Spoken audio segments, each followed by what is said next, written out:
PEC, JSC, JDC পরীক্ষার ফল প্রকাশ। পাশের হার পিইসিতে 98.51 ও জেএসসিতে 93.06। জঙ্গিবাদের বিরুদ্ধে শিশুকাল থেকে সচেতন করতে হবে শিক্ষার্থীদের। মন্তব্য প্রধানমন্ত্রীর। বললেন, বৈষম্য দূর করতে প্রতিটি স্তরে চালু করা হয়েছে পাবলিক পরীক্ষা। এবং জেলা পরিষদ নির্বাচনে তৃণমূলে ক্ষমতাসীন দলের বিরোধ দৃশ্যমান। মন্তব্য বিশ্লেষকদের। বিব্রত আওয়ামী লীগের নীতি নির্ধারণী পর্যায়ের নেতারাও।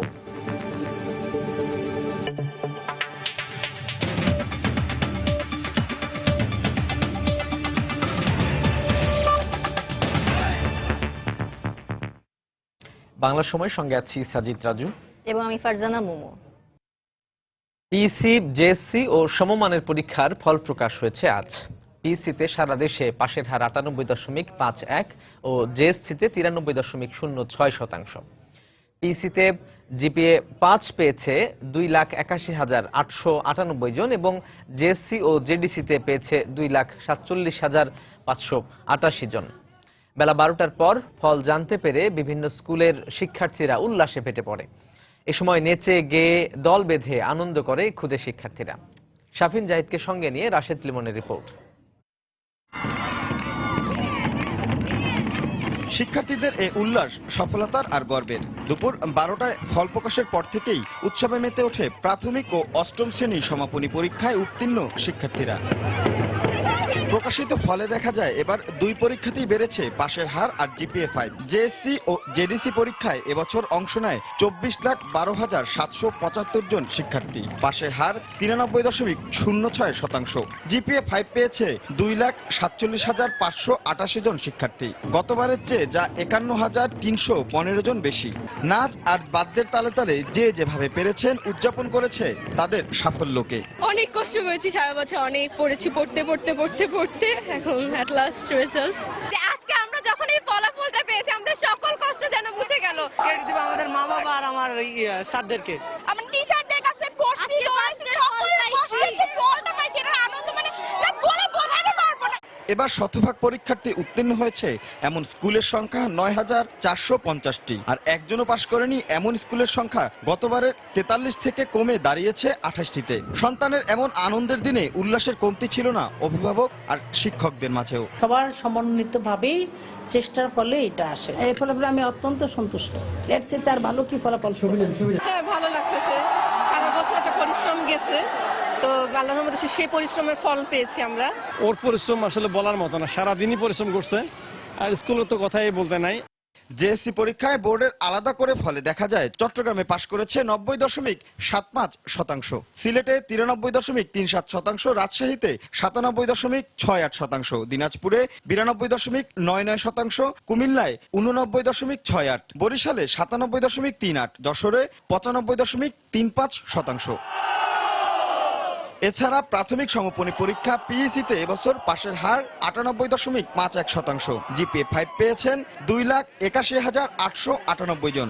গতবারের চেয়ে যা বেড়েছে 47,557 জন। শতভাগ উত্তীর্ণ প্রতিষ্ঠানের সংখ্যাও এবার 867 বেড়ে দাঁড়িয়েছে 6,247-এ।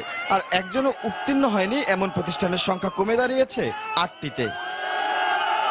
এবছর নভেম্বরে সারা দেশে প্রাথমিক ও অষ্টম শ্রেণীর সমাপনী পরীক্ষা অনুষ্ঠিত হয়।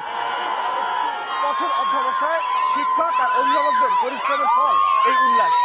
সেদিন হয়তো বেশি দূরে নয় যেদিন এই প্রজন্মের হাত ধরেই স্বপ্নের চূড়ায় উঠবে অদম্য এই বাংলাদেশ।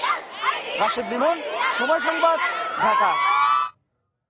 গণভবনে পরীক্ষার ফল হস্তান্তরের পর প্রধানমন্ত্রী শেখ হাসিনা বলেন, জঙ্গিবাদের বিরুদ্ধে শিশুকাল থেকেই সচেতন করতে হবে শিক্ষার্থীদের। এ বিষয়ে অগ্রণী ভূমিকা পালন করতে পারে শিক্ষক ও অভিভাবকরা। প্রধানমন্ত্রী বলেন, বৈষম্য দূর করতে শিক্ষার প্রতিটি স্তরে চালু করা হয়েছে পাবলিক পরীক্ষা। প্রতি বছরের মতো এবারও পরীক্ষা শেষ হওয়ার পর নির্ধারিত সময়েই প্রস্তুত হয়েছে ফলাফল। পরীক্ষার ফল হস্তান্তর করতে গণভবনে যান দুই মন্ত্রী। বেলা 10:30টায় প্রধানমন্ত্রী শেখ হাসিনার হাতে প্রাথমিক স্তরের ফলাফলের অনুলিপি তুলে দেন প্রাথমিক ও গণশিক্ষামন্ত্রী। এরপরই জেএসসি জেডিসির ফল তুলে দেন শিক্ষামন্ত্রী। ফলাফল হস্তান্তরের পর সংক্ষিপ্ত বক্তব্যে প্রধানমন্ত্রী বলেন, শিক্ষার্থীদের আত্মবিশ্বাসী করে তুলতেই প্রাথমিক স্তরে পাবলিক পরীক্ষা পদ্ধতি চালু করা হয়েছে। অভিভাবক, শিক্ষক সহ সংশ্লিষ্ট সবাইকে এটি অনুধাবন করতে হবে। এই যে বোর্ডে পরীক্ষা দেওয়ার একটা অভ্যাস, এই অভ্যাসটা বা এই যে বোর্ডের যে ভীতিটা, সেই ভীতিটা কিন্তু চলে যাচ্ছে। এখন খুব সহজভাবে এখন পরীক্ষাটাকে নিতে পারছে, এই জন্য যে ছোটবেলা থেকে দিয়ে আসছে পরীক্ষা। একটা ক্লাসে যদি 40 জন বা 50 জন ছাত্রছাত্রী থাকে, সেখান থেকে আমি 10 জন বেছে নিলাম আর 10 জনকে পড়ালাম বৃত্তি দেওয়ার জন্য, বাকি 30 জন বা 40 জনই তো থেকে গেল। বঞ্চনাটা তারা কেন পাবে? সেই জন্য সবাই পরীক্ষা দিক, রেজাল্ট দেখে বৃত্তি দেওয়ার নীতি অনুযায়ী বৃত্তি দেওয়া হবে। এটার ফলে মানুষের ভিতরে যে একটা সচেতনতা, ছেলে মেয়েদের পড়াশোনার আগ্রহ, তাদের একটা মানে বিশ্বাস জমে যাচ্ছে। শেখ হাসিনা বলেন, কোনো মতেই যেন কোমলমতি শিশুদের মনে সন্ত্রাস জঙ্গিবাদ গেঁথে না যায়, সে ব্যাপারেও সজাগ থাকতে হবে সবাইকে। সন্ত্রাস জঙ্গিবাদের কোনো স্থান বাংলাদেশে হবে না। এটা শিক্ষার সাথে যারা জড়িত তাদের সেই ছোটবেলা থেকেই ছোট ছোট শিশুদের মাথায় ঢুকাতে হবে যে আমরা শান্তি চাই। প্রত্যেকটা শিক্ষক, প্রত্যেকটা অভিভাবক এবং বিভিন্ন কর্মস্থানে যারা আছেন সকলকেই ভুল পথে যেন কেউ না যায় সেদিকে সবাইকে সজাগ থাকতে হবে। ছেলেদের তুলনায় মেয়েরাই এগিয়ে যাচ্ছে, তাই সমতা আনতে ছেলেদেরও মনোযোগ দিয়ে পড়ালেখার পরামর্শ দেন প্রধানমন্ত্রী। সন্তোষ জানান এবছরের ফলাফলেও। জেন্ডার সমতা বাংলাদেশে উল্টো হয়ে যাচ্ছে। দেবাশিস রায়, সময় সংবাদ, ঢাকা। এদিকে প্রাথমিক শিক্ষা সমাপনী ও জেএসসি জেডিসি পরীক্ষার ফল প্রকাশকে কেন্দ্র করে দেশের বিভিন্ন স্কুলে সকাল থেকে শিক্ষার্থীরা ভিড় করে। ফল জানার পর উল্লাসে মেতে ওঠে তারা। ব্যুরো প্রতিবেদক ও জেলা প্রতিনিধিদের পাঠানো তথ্য ও ছবি নিয়ে ডেস্ক রিপোর্ট।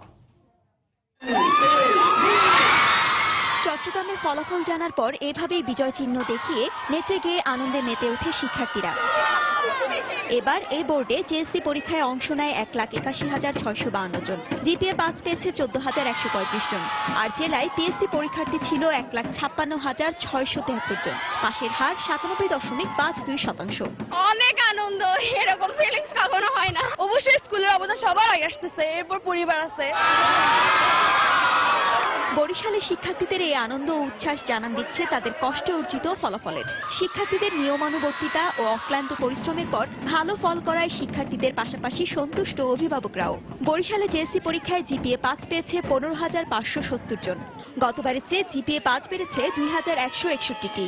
আমি জিপিএ 5 পেয়েছি, আমি খুবই খুশি, বলার মতো না, আমি অনেক খুশি। দীর্ঘ একটি বছর অপেক্ষার পরে আজকে রেজাল্ট আমি খুবই আনন্দিত। রাজশাহীতে অন্যান্য মাধ্যমে ফলাফল জানা গেলেও নিজের চোখে ফল দেখতে স্কুলগুলোতে ভিড় জমান শিক্ষার্থীরা। তারপর সহপাঠী ও শিক্ষকদের সাথে আনন্দ ভাগাভাগি করে নেয় তারা। রাজশাহী বোর্ড কর্মকর্তারা বলছেন, শ্রেণীকক্ষে শিক্ষার্থীদের যত্নের সাথে পড়ানোর পাশাপাশি অভিভাবকদের সচেতনতার কারণে ফলাফল ভালো হয়েছে এবার। আমাদের শিক্ষক এবং প্রশাসন উভয়ের একটি সম্মিলিত প্রচেষ্টায় এবং অভিভাবকদের অংশগ্রহণে তারা এই সাফল্যটা অর্জন করেছে। জীবনের অন্যতম আনন্দের দিনটি উদযাপন করতে ঢাকা বোর্ডের অধীনে ময়মনসিংহের স্কুলগুলোতে ফল প্রকাশের আগে থেকেই ভিড় করতে শুরু করেন শিক্ষার্থীরা। সন্তানদের ভালো ফলাফলে আনন্দে আত্মহারা অভিভাবকরাও। সারা বছর খুব পরিশ্রম করছি, এই পরিশ্রমের ফল পাইছে এই জেএসসি পরীক্ষাতে, তাই আমি খুব খুশি। আমার মেয়ে জিপিএ 5 পেয়েছে, আমি অত্যন্ত গর্বিত। যশোর বোর্ডের অধীনে এবার জেএসসি পরীক্ষায় অংশ নেয় 2,13,340 জন পরীক্ষার্থী। এর মধ্যে জিপিএ 5 পেয়েছে 22,003 জন। জীবনের প্রথম বোর্ড পরীক্ষায় কাঙ্ক্ষিত ফল পেয়ে এভাবেই উল্লাসে ফেটে পড়ে যশোর বোর্ডের অধীনে খুলনা জেলা স্কুলের শিক্ষার্থীরা। সিলেটে দুপুরের পর ফলাফল হাতে পাওয়ার কথা থাকলেও ব্যক্তিগতভাবে অনেক শিক্ষার্থী আগে থেকেই তাদের রেজাল্ট জেনে যান। এ বোর্ডে জেএসসি পরীক্ষায় অংশ নেয় 1,32,069 জন। পাশের হার 93.37%। জিপিএ 5 পেয়েছে 10,255 জন। এছাড়া কুমিল্লা বোর্ডেও ফল প্রকাশের আনন্দ উল্লাসে মেতে ওঠেন বিভিন্ন শিক্ষা প্রতিষ্ঠানের শিক্ষার্থীরা। ইসমাত জাহান, সময় সংবাদ। বাংলার সময় আরো থাকছে। সাভারের আশুলিয়ায় নির্মাণাধীন ভবনের ছাদ ধসে 3 শ্রমিক নিহত, আহত আরো 1।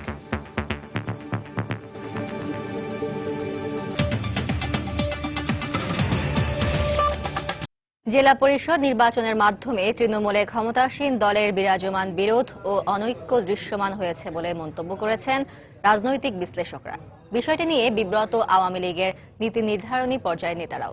দলীয় ফোরামে নির্দেশনা অমান্যকারী নেতাদের বিষয়ে সিদ্ধান্ত নেওয়া হবে বলেও জানান তারা। সালাউদ্দিন সুমনের রিপোর্ট। দেশের ইতিহাসে জেলা পরিষদের প্রথম নির্বাচন অনুষ্ঠিত হলো বুধবার। একযোগে 61 জেলায় পরোক্ষ ভোটের এই নির্বাচন অনুষ্ঠিত হয়। বিএনপি জাতীয় পার্টি সহ অন্য কোনো বড় দলের অংশগ্রহণ না থাকার পরও এই ভোটে 13 জেলায় চেয়ারম্যান পদে পরাজিত হন আওয়ামী লীগ সমর্থিত প্রার্থীরা।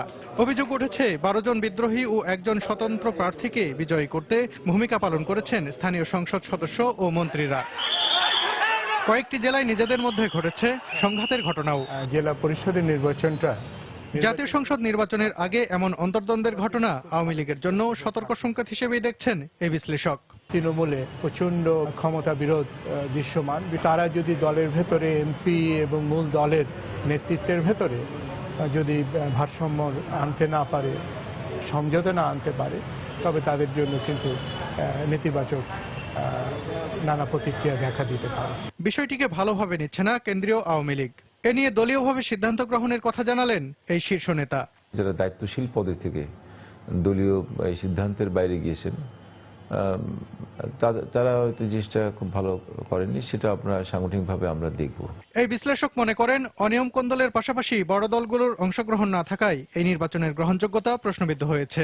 একটা মডেল নির্বাচন নারায়ণগঞ্জে হলো, যেটা একটা ভালো দৃষ্টান্ত ছিল।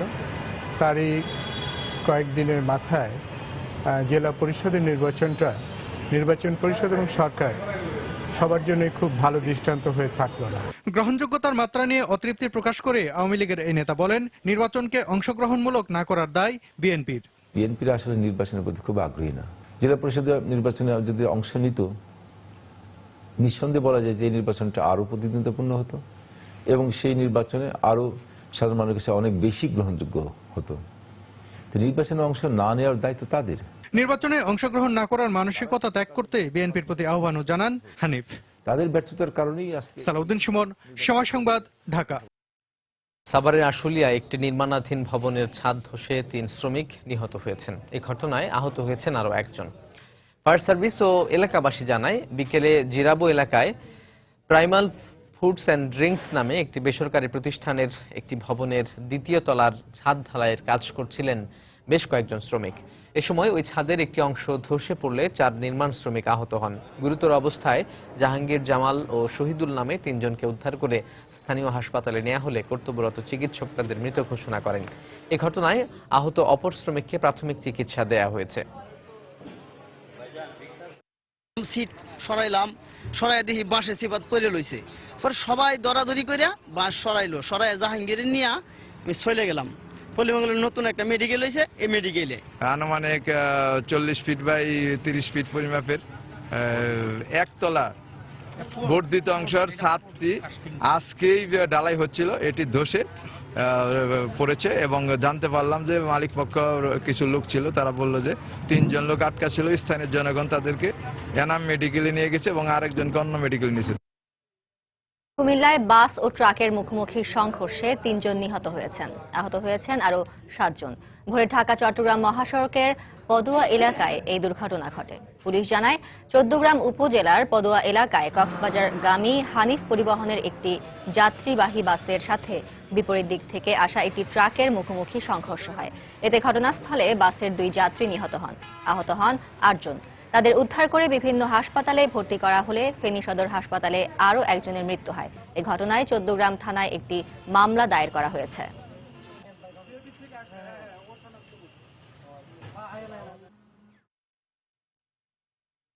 শেরপুর সদর উপজেলা নির্বাচন কার্যালয়ে দুর্বৃত্তের দেয়া আগুনে 300 স্বচ্ছ ব্যালট বাক্স পুড়ে গেছে। ভোররাতে এই ঘটনা ঘটেছে বলে জানিয়েছে জেলা নির্বাচন কর্মকর্তা। ফায়ার সার্ভিস জানায়, নির্বাচন কার্যালয় ও সার্ভার সেন্টারের স্টোর রুমে আগুনের শিখা দেখতে পেয়ে কর্মকর্তাকে জানায় দায়িত্বরত নৈশ প্রহরী।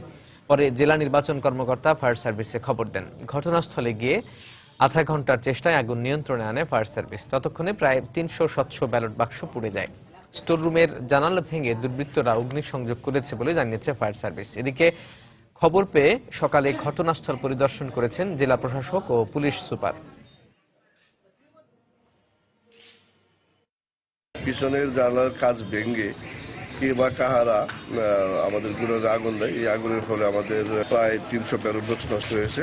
অন্যান্য কোনো গুরুত্বপূর্ণ কাগজপত্র নষ্ট হয়নি। এ ব্যাপারে আমরা সাথে সাথে পুলিশ প্রশাসন স্বীকৃতি জানাই এবং সদর থানার ওসি সাহেব সাথে সাথেই ফায়ার ব্রিগেডের লোকজনকে নিয়ে এসে আগুন নিয়ন্ত্রণে। বাংলার সময় আরো থাকছে। চিকিৎসককে লাঞ্ছিতের প্রতিবাদে নেত্রকোনা সদর হাসপাতালে চলছে অনির্দিষ্টকালের কর্মবিরতি, দুর্ভোগে রোগী ও স্বজনরা।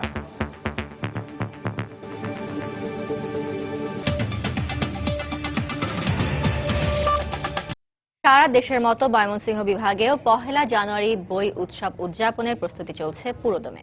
এবার বিভাগের 4 জেলায় প্রায় 32 লাখ শিক্ষার্থীদের হাতে তুলে দেয়া হবে বিনামূল্যের নতুন বই। শিক্ষকরা বলছেন, বছরের প্রথম দিন বই তুলে দিতে পারায় শিক্ষার্থীদের পড়াশোনায় আগ্রহ বাড়ছে। শিক্ষা কর্মকর্তারা বলছেন, ইতোমধ্যে সব শিক্ষা প্রতিষ্ঠানে বই পৌঁছে গেছে।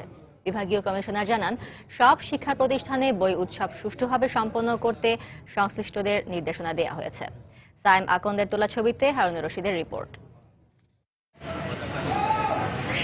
ময়মনসিংহের প্রাথমিক ও মাধ্যমিক পর্যায়ের শিক্ষা প্রতিষ্ঠানগুলোর বার্ষিক পরীক্ষার পর ফলাফল ঘোষণা হয়ে গেছে। নতুন ক্লাসে ওঠা শিক্ষার্থীরা বছরের প্রথম দিনই হাতে পাবে নতুন বই। সে লক্ষ্যে প্রস্তুতি চলছে পুরোদমে। উপজেলা সদরের গোডাউন থেকে প্রতিদিনই বই সরবরাহ করা হচ্ছে শিক্ষা প্রতিষ্ঠানগুলোতে। শিক্ষকরা বলছেন, বছরের প্রথম দিনই বই দিতে পারায় শিক্ষার্থীদের পড়াশোনায় আগ্রহ বাড়ছে। আমরা চাহিদা অনুযায়ী বই পেয়েছি। 1 তারিখে আমরা খুব উৎসাহ উদ্দীপনার মাধ্যমে বই বিতরণ উৎসবটা করব। শিক্ষা কর্মকর্তারা বলছেন, চাহিদার সিংহভাগ বই চলে এসেছে এবং প্রতিষ্ঠান পর্যায়ে বিতরণও প্রায় শেষ। এই বছর 80 লক্ষ বই আমরা বিতরণ করব। 2টি কেন্দ্রীয় অনুষ্ঠান হবে আমাদের, একটি হচ্ছে বিদ্যাময়ী সরকারি বালিকা উচ্চ বিদ্যালয়, একটি জেলা স্কুলে হবে। বিভাগীয় কমিশনার মহোদয় থাকবেন এবং সকল হেড টিচারকে আমাদের নির্দেশনা দেওয়া আছে সুন্দরভাবে যেন তারা উৎসব মুখর পরিবেশের জন্য বইগুলো বিতরণ করে। বিভাগীয় কমিশনার জানান, সব শিক্ষা প্রতিষ্ঠানে বই উৎসব সুষ্ঠুভাবে সম্পন্ন করতে সংশ্লিষ্টদের নির্দেশনা দেওয়া হয়েছে। প্রত্যেক জেলার শিক্ষা কর্মকর্তাগণের সঙ্গে মিটিং করেছি, তাদের সঙ্গে টেলিফোনেও কথা বলেছি। প্রাথমিক মাধ্যমিক দুটো মিলে প্রায় 90% মতো বই আমাদের কাছে চলে এসছে। অধিকাংশ বই প্রত্যেকটা স্কুলে স্কুলে পৌঁছে গেছে। ময়মনসিংহ বিভাগের 4 জেলার প্রাথমিক ও মাধ্যমিক পর্যায়ের 14,000 শিক্ষা প্রতিষ্ঠানের শিক্ষার্থীর মাঝে 2,72,00,000 কপি বই বিতরণ করা হবে। হারুন রশিদ, সময় সংবাদ, ময়মনসিংহ। চিকিৎসককে লাঞ্ছিতের প্রতিবাদে অনির্দিষ্টকালের কর্মবিরতি পালন করছেন নেত্রকোনা সদর হাসপাতালের চিকিৎসকরা। এতে দুর্ভোগে পড়েছেন হাসপাতালে চিকিৎসা নিতে আসা রোগীরা। তাদের অভিযোগ, চিকিৎসকদের কর্মবিরতির কারণে গুরুতর অসুস্থ হয়ে রোগীকে হাসপাতালে ভর্তি করা হলেও প্রয়োজনীয় চিকিৎসা পাচ্ছেন না তারা। তবে জরুরি বিভাগ খোলা রাখা হয়েছে বলে জানিয়েছেন হাসপাতালের আরএমও। চিকিৎসকদের অভিযোগ, গত রাতে জরুরি বিভাগে এক রোগীকে চিকিৎসা দেয়াকে কেন্দ্র করে লাঞ্ছিত করা হয় হাসপাতালের চিকিৎসক আবু সাদাত রিজনকে। এরই প্রতিবাদে সকালে অনির্দিষ্টকালের কর্মবিরতির ঘোষণা দেন তারা। কোনো টিকিট করে ওষুধ দিতে পারতেছি না, কোনো ডাক্তারের সই নিতে পারতেছি না, কোনো কিছু করতে পারতেছি না। 2 ঘন্টা ধরে বসে রয়েছি, চিকিৎসা পাইতাছি না। 30 সেকেন্ডের সময় ডিলে হয় নাই। আমি উঠে গেছি, রুম থেকে বের হইতে না হইতেই হঠাৎ করে আমাকে একজন কলারে ধরে কিল ঘুষি যা যা দেয়া যায় এরকম ইয়া করলো। এর চূড়ান্ত এবং কঠিন শাস্তি না হওয়া পর্যন্ত আমরা আমাদের আউটডোর কার্যক্রম বন্ধ রাখবো। আমরা কালো বেশ ধারণ করব। আমরা শুধু ইমার্জেন্সি চালিয়ে যাব। নোয়াখালীতে ডাকাত সন্দেহে গণপিটুনিতে শাহাবুদ্দিন নামে একজন নিহত হয়েছে। ভোর 5টার দিকে কবিরহাট উপজেলার এ ঘটনা ঘটে। পুলিশ জানায়, সন্দলপুর ইউনিয়নের চবির পাইক গ্রামের 2টি বাড়িতে ডাকাতি করে পালিয়ে যাচ্ছিল একদল দুর্বৃত্ত। প্রতিবেশীরা টের পেয়ে মসজিদের মাইকে ঘোষণা দিলে ছুটে আসেন স্থানীয়রা। এ সময় বাকিরা পালিয়ে গেলেও শাহাবুদ্দিন নামে এক ডাকাতকে ধরে গণপিটুনি দেয় তারা।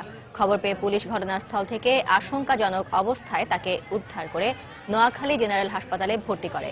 পরে চিকিৎসাধীন অবস্থায় তার মৃত্যু হয়। ভোলায় জাল নোট ও নকল প্রসাধনী তৈরির সরঞ্জাম সহ 2 নারীকে আটক করেছে গোয়েন্দা পুলিশ। সকালে বোরহানউদ্দিন উপজেলার চক ঢোস এলাকা থেকে তাদের আটক করা হয়। পুলিশ জানায়, একটি চক্র জাল নোট সহ অবস্থান করছে এমন খবরের ভিত্তিতে স্থানীয় সিরাজের বাড়িতে অভিযান চালানো হয়। এ সময় 62,000 টাকা মূল্যের জাল নোট সহ নাসিমা নামে একজনকে আটক করা হয়। পরে পাশের একটি বাড়িতে অভিযান চালায় ডিবি পুলিশ। এ সময় তল্লাশি চালিয়ে নকল প্রসাধনী, বিভিন্ন প্রতিষ্ঠানের মোড়ক ও প্রসাধনী তৈরির সরঞ্জাম উদ্ধার করা হয়।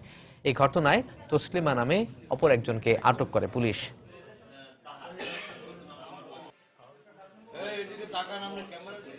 জয়পুরহাটে স্কুল ছাত্রীকে ধর্ষণের পর হত্যা চেষ্টার ঘটনায় জড়িতদের গ্রেফতারের দাবিতে মানববন্ধন করা হয়েছে। দুপুরে শহরের জিরো পয়েন্টে এই মানববন্ধনের আয়োজন করে পাশে আছি আমরা নামে একটি সংগঠন। এতে সংগঠনের নেতা কর্মীদের পাশাপাশি জেলার বিভিন্ন প্রতিষ্ঠানের শিক্ষার্থীরা অংশ নেন। ঘণ্টাব্যাপী এই কর্মসূচিতে বক্তারা ঘটনার 7 দিন পরেও অভিযুক্তরা গ্রেফতার না হওয়ায় ক্ষোভ প্রকাশ করেন। গত 25 ডিসেম্বর কালাই উপজেলায় 10ম শ্রেণীর এক ছাত্রীকে ধর্ষণের পর হত্যার চেষ্টা চালায় বখাটেরা। কারাগারে বন্দীদের চিকিৎসার সুবিধা দিতে সিলেট ওসমানী মেডিকেল কলেজ হাসপাতালে প্রথমবারের মতো চালু করা হয়েছে আলাদা প্রিজন সেল। সকালে হাসপাতালের নিচতলায় 10টি বেডের এই সেল উদ্বোধন করেন পরিচালক ব্রিগেডিয়ার জেনারেল আব্দুস সবুর মিয়া।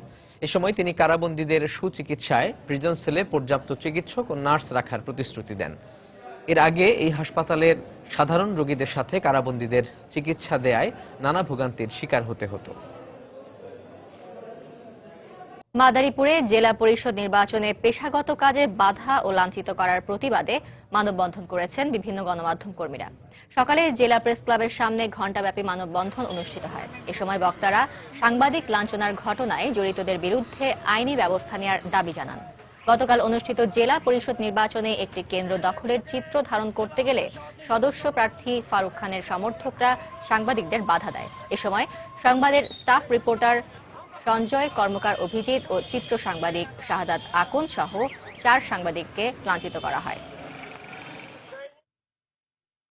বিজিবির কঠোর অবস্থানের কারণে সীমান্তে এখন অনুপ্রবেশ হচ্ছে না বলে মন্তব্য করেছেন মহাপরিচালক মেজর জেনারেল আবুল হোসেন। সকালে চট্টগ্রামের সাতকানিয়ায় Baitul Izzat border guard training centre and স্কুলে 89তম ব্যাচ রিক্রুটদের সমাপনী কুচকাওয়াজে কথা বলেন তিনি। এর আগে বিজিবি মহাপরিচালক কুচকাওয়াজ পরিদর্শন ও সালাম গ্রহণ করেন। পরে 89তম রিক্রুট ব্যাচের 501 জন নবীন পুরুষ সৈনিক ও 93 নবীন নারী সৈনিকের মধ্যে শ্রেষ্ঠ পুরুষ সৈনিক ও শ্রেষ্ঠ নারী সৈনিককে পুরস্কার বিতরণ করা হয়। অনুপ্রবেশ হচ্ছে না, আমরা সম্পূর্ণ সজাগ আছি। যদি ভবিষ্যতে কখনো এরকম দেখা যায় তাহলে আমরা সবসময় সজাগ আছি এবং আরো আমাদের সুরক্ষা করার জন্য নতুন নতুন ডিউটি আমরা বিভিন্ন জায়গায় স্থাপন করার পরিকল্পনা নিয়েছি। 370 কিলোমিটার কিন্তু আমরা সুরক্ষা বা আমাদের বিওপি বসাতে পেরেছি এবং আশা করি আরো 110 কিলোমিটার মতো আছে, সেটা আমরা অতি সত্বর যাতে আমাদের পুরোপুরি নজরে চলে আসে সেই ব্যবস্থা নেব। সিলেটে চলছে 3 দিন ব্যাপী বিশেষ ইজতেমা। সকালে দক্ষিণ সুরমা উপজেলার খিদিরপুর ময়দানে আম বয়ানের মধ্য দিয়ে ইজতেমার আনুষ্ঠানিকতা শুরু হয়। আয়োজকরা জানান, সকাল থেকেই ইজতেমা মাঠে জড়ো হতে থাকেন দেশ বিদেশের মুসল্লিরা। এতে বেশ কয়েকটি দেশের জ্যেষ্ঠ আলেমরা তাদের বয়ানে মুসলিম উম্মার শান্তি কামনা করেন। বিশ্বের 65টি দেশের প্রায় 10 লাখ মুসল্লির সমাগমের আশা করছেন আয়োজকরা। শনিবার ফজর নামাজের পর আখিরে মোনাজাতের মধ্য দিয়ে শেষ হবে বিশেষ এই ইজতেমা। এদিকে ইজতেমা সুষ্ঠুভাবে সম্পন্ন করতে প্রশাসনের পক্ষ থেকে নেওয়া হয়েছে কঠোর নিরাপত্তা। বাংলা সময়ের শীর্ষ সংবাদগুলো জানিয়ে দিচ্ছি আরো একবার।